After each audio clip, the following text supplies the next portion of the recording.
स्य साक्षात् भवपद्मजादिभिः रूपं धिया वस्तुत योपवर्णितमो मौनेन भक्त्योपशमेन पूजितः प्रसीदता मे स च सत्वनतां पतिः। श्रीशुकुवाचो इति देवर्षिणा प्रोक्तं निशम्य भरतवर्षभः पूजयामास सुप्रीतः कृष्णं च प्रेम विह्वलः।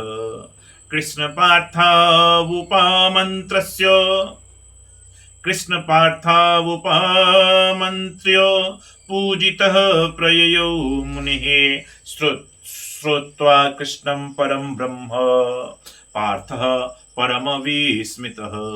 इति दाक्षायणिनां ते पृथग्वंशाः प्रकृतिताः देवासुरमनुष्याद्य लोका यत्र चराचरः।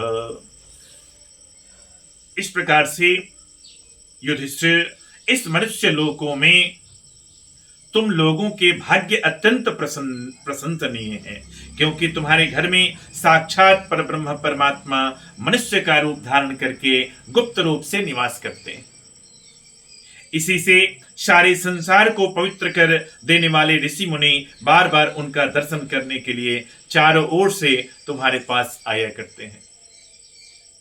बड़े महापुरुष निरंतर जिनको ढूंढते रहते हैं और जो माया के लेस से रहित परम शांत परमानंदानुभव स्वरूप परब्रह्म परमात्मा हैं, वे ही तुम्हारे प्रिय हितैषी ममेरे भाई पूज्य आज्ञाकारी गुरु और स्वयं आत्मा श्री कृष्ण हैं।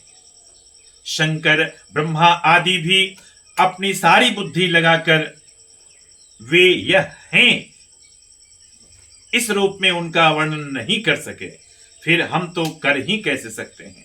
हम मौन भक्ति और संयम के द्वारा ही उनकी पूजा करते हैं। मौन भक्ति और संयम के द्वारा ही उनकी पूजा करते हैं। कृपया हमारी यह पूजा स्वीकार करके भक्त वत्सल भगवान हम पर प्रसन्न हो।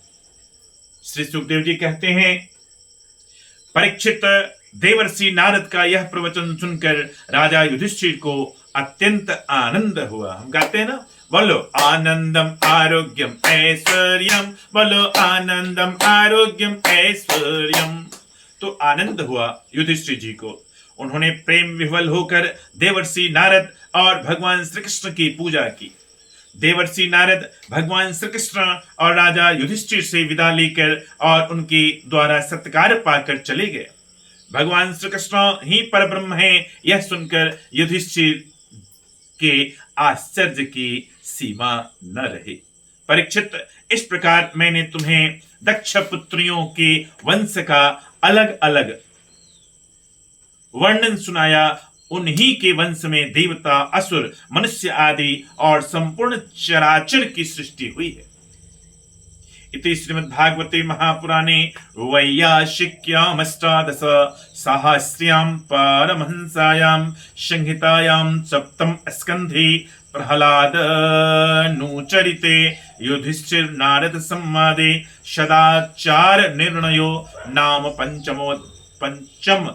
नाम पंचदशोऽध्यायः इति सप्तमः स्कन्धः।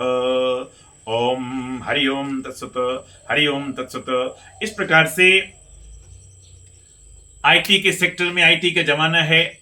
बचपन में तो कथा कहानी पढ़ते थे, दादी जी को सुनाते थे, पिताजी को सुनाते थे, और अपनी फुआ के जो ससुर थे देवलोकवासी श्री विश्वनाथ मिश्र जी, जो चौधरी टोला निवासी हैं, हम वहीं रहकर अपनी प्राथमिक शिक्षा को वहीं ग्रहण किया है। 5वीं तक की पढ़ाई हमने बिहार की राजधानी पटना में किया है, चौधरी टोला में अपनी फुआ के यहाँ रहकर। 6ठी से लेकर के 10वीं तक की पढ़ाई हमने लालू प्रसाद हाई स्कूल हरियर क्षेत्र में जो अवस्थित है, हरियर क्षेत्र के सोनपुर प्रखंड के संगम क्षेत्र सबलपुर में अवस्थित है, वहां हमने 6ठी से लेकर 10वीं तक की पढ़ाई की। और जब भी मौका मिलता था तो फिर कथा कहानी सुनाया करते थे। पिताजी भी अपनी माताजी को सुनाते थे, मैं देखते रहता था, और हम भी सुनाते थे अपनी दादी जी को। हमने अपनी दादी जी को जीवितावस्था में गरुड़ पुराण की कथा सुनाई है। लोग कहते हैं ना गरुड़ पुराण की कथा मरने उपरांत होती है, लेकिन ऐसा नहीं है, वह भी पुराण है। हमने अपनी दादी जी को गरुड़ पुराण की कथा जीवितावस्था में ही सुनाई है, बड़े बहुत प्रसन्न हुई थी। और हनुमान जी की कथा भी सुनाया था हमने, रात में 8 बजे 9 बजे 10 बजे तक उनको सुनाया करता था। और इस प्रकार से हम भी अपने कान को खोल करके सुना करते थे।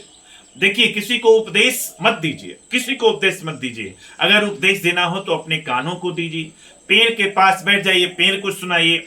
भगवान जी है ना शालिग्राम देवता, हमारे शालिग्राम देवता जी को सुनाइए, भगवान को सुनाइए, पेड़ पौधों को सुनाइए, दीवाल को सुनाइए, लेकिन अपने कान को खोल करके सुनाइए। कौन सुन रहा है, कौन नहीं सुन रहा है, कौन बात मानेगा, कौन नहीं मानेगा, इसके प्रपंच में हमको नहीं पढ़ना चाहिए। इसलिए कि सब कोई का जन्म अलग अलग नक्षत्रों में होता है, सब कोई की राशि अलग अलग है, तो सब कोई का मन मिजाज एक जैसा कैसे हो जाएगा।